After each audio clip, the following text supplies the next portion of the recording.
doesn't matter to me. I'll do whatever it takes for us to win. So it doesn't matter. I'm a ball player. I'm not a point guard. I'm not a shooting guard or small forward, power forward, or center. I'm just a ball player. The preseason starts tomorrow, and it may be the first time we see LeBron James officially play point guard. There's all these expectations, but that's not reality. Here's the truth. What is up, dudes? So that's Ballers Players, it's your boy MJ. It feels weird to call LeBron James a point guard, but at the same time, it feels right. LeBron's been the guy running offenses for years and has been one of the best playmakers. It almost seems unfair to run him as the official point guard. It's a my team glitch!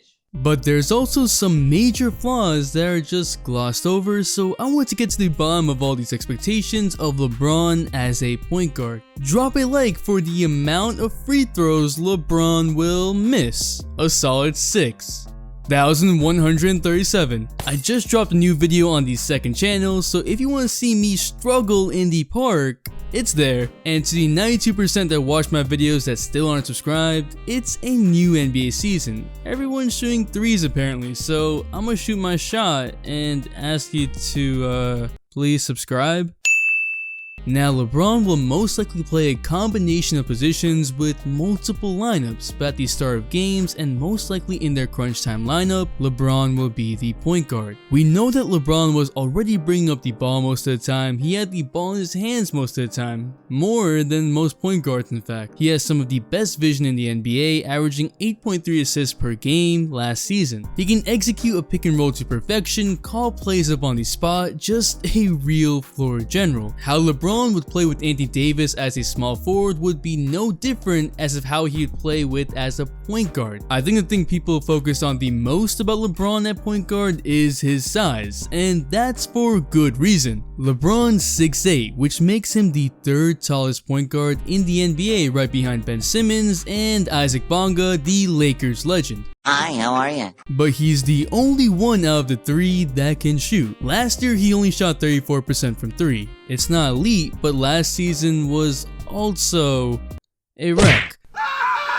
LeBron shot 33% on off-dribble threes, which is important for all ball handlers. For comparison, Curry shot 41.5% and Durant shot 31%. We think of both of them as pretty good off-dribble three-point shooters, but there's a wide spectrum of efficiency. The main thing is that LeBron can make them and put enough pressure on the defense. There's also this idea that LeBron at point guard means that there's going to be some point guard guarding him, like Stephen Curry.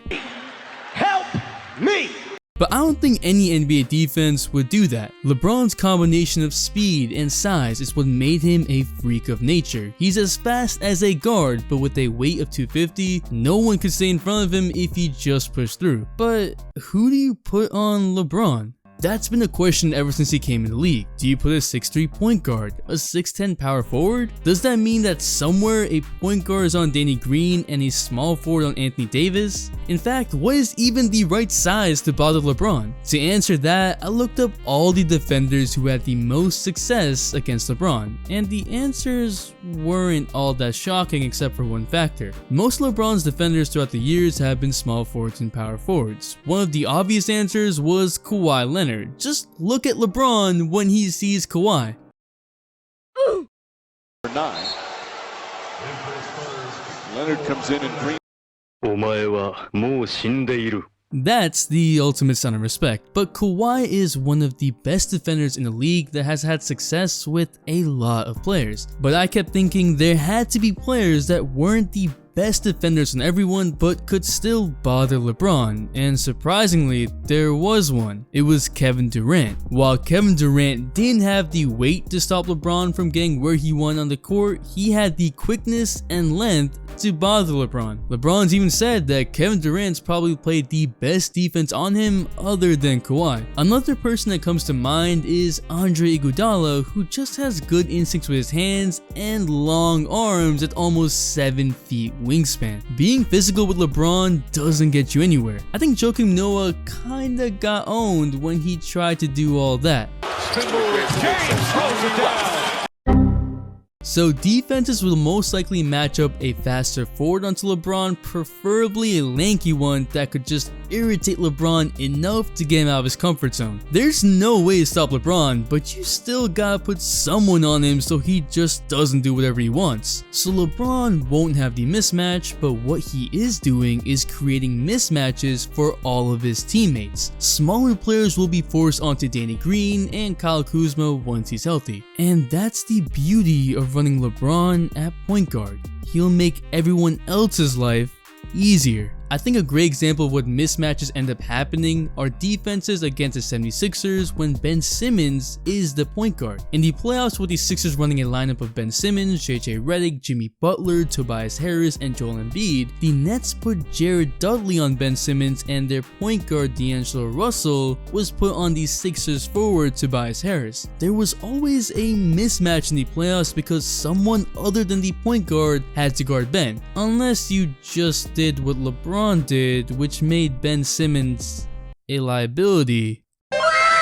The Nets didn't want to put D'Angelo Russell on JJ Redick because that would mean that D'Angelo Russell, their star point guard, would have to run through all these screens and chase JJ Redick around, which would inevitably tire Russell out. So having a knockdown shooter definitely helped with the mismatch. There is also the concern of shooting. Usually the two guards that are with LeBron are knockdown shooters along with a stretch four. For LeBron to be a point guard and have a similar system, Kuzma and the other small forwards would need to be knockdown shooters along with Danny Green. Kuzma definitely spaces the floor out, but he's not a knockdown shooter. He's only shot 31.3% on catch and shoot threes. Players like Caldwell Pope, who have shot 36.7%, and even Jared Dudley, who shot 34.2% on catch and shoot threes, would be better options. Kuzma still serves as the purpose of being a floor spacer, but in terms of actual success, when LeBron will pass it to him, Kuzma hasn't proven anything yet. The rest of what LeBron brings will be the same old LeBron, but what people aren't focusing on is that with all that size at point guard comes certain downfalls. Just like LeBron is an offensive mismatch, he also becomes an odd man out when it comes to defense. What position does LeBron guard, and do all these shifts in defensive assignments actually work for the Lakers? For instance, you don't want to end up in a situation where Kyle Kuzma somehow ends up guarding the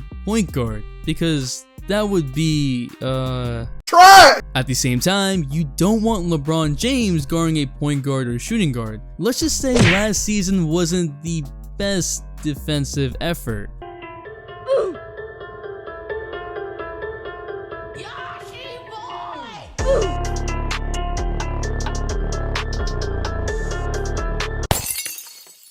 Alright, I do think that if LeBron puts his mind to it, he can still be a great defender. LeBron's been an all-NBA first-team defender, but with his offensive load, LeBron needs to take a breather defensively. Even with a guy like Anthony Davis, LeBron will still have a sizable offensive load, and so running after quick guards hardly counts as a breather. He's in his 17th season, and with all this mileage on his body, it doesn't make sense to have a 34-year-old LeBron guard anyone else but forwards or bigs. Maybe some slower shooting guards. But with that being said, I'm not even sure how you can have a lineup with LeBron, Kuzma, and Davis on the floor if AD wants to play power forward. If Anthony Davis plays center, Kuzma can guard the 4 and LeBron guards the 3 while being the point guard on offense. But then there would be 2 Lakers guards with those 3, because you would need 2 guards to guard the 1 and the 2, and it becomes a more normal lineup without LeBron actually playing point guard. That's not a bad thing by any means, but that just defeats the whole purpose, because then there are no offensive benefits because LeBron is no longer playing point guard. In this lineup with LeBron, Green, Kuzma, Davis, and McGee, Green can guard the point guard, McGee should guard the center, Davis guards the power forward, leaving Kuzma or LeBron to guard the shooting guard. Unless Kuzma is taking the next step, or unless LeBron wants to work harder every night to show off his defense, there is a huge mismatch with LeBron as point guard if Kuzma is in the lineup with him. Kuzma has made improvements, but he was still ranked 85th defensively out of 100 power forwards, and he's just not laterally quick enough to stay with most guards. The man in their roster that could allow LeBron to play point guard is Jared Dudley, who can defend the shooting guard but is still big enough to cause mismatches. The whole point of LeBron playing point guard besides necessity is to create mismatches, but if you have 2 other guards on the court with LeBron, that defeats the whole purpose. purpose. So LeBron at point guard might seem like hacks, and it could be on some rosters, but it's not as simple as it seems with the Lakers' current roster. The offensive benefits aren't what we expected, but they're still there, and the defensive side is definitely a struggle.